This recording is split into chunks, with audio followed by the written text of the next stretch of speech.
பிஜேபினா பொய்னா BJP, பொய்யே உருவான BJP கட்சி ஏதேதோ பொய் கதைகளை அளந்து விட்டுருக்கு. ஆனா இப்ப நான் சொல்ல போறது எல்லாருக்கும் கோபம் ஊட்டுற ஒரு சம்பவம். கடந்த 2022ல தஞ்சாவூர்ல இருக்கிற மைக்கேல் பட்டிங்கிற கிராமத்துல தூய இருதய மேல்நிலை பள்ளி மாணவி லாவண்யா விஷம் குடிச்சு இறந்து போறாங்க. அந்த பொண்ணோட இறப்புக்கு காரணமே கண்டுபிடிக்கப்படல. அது மட்டும் இல்லாம அந்த ஸ்கூலோட விடுதி வார்டன் மேல சிபிஐ வழக்கு பதிவு செஞ்சு விசாரணையும் பண்ணிட்டு இருக்காங்க.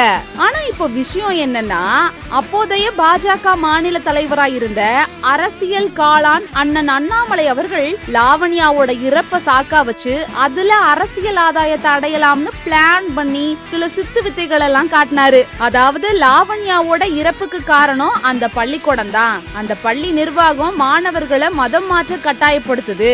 அந்த டார்ச்சர் தாங்க முடியாம தான் லாவண்யா விஷம் குடிச்சு தற்கொலை பண்ணிக்கிட்டதா அண்ணாமலை அண்ணே பொய்யான வழக்கு பதிவு செஞ்சாரு. அது மட்டுமா, அந்த மாணவியோட அப்பா, சித்தி, சொந்தக்காரங்க இவங்க கிட்ட எல்லாம் போய் லாவண்யாவோட சடலத்தை வாங்காம போராட்டம் பண்ண சொல்லி வற்புறுத்தியும் இருக்காரு.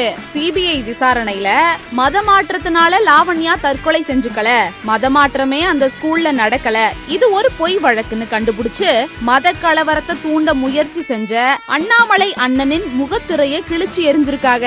அண்ணாமலை அண்ணே, நீங்க சொல்ற எல்லாத்தையும் கை கட்டி வாய் மூடி கேட்க சிபிஐ என்ன பிஜேபி கோஷ்டின்னு நினைச்சீங்களா? ரீல் அந்து போச்சு. நீங்க போய் சரணடைகிற வழியை பாருங்க, போங்க.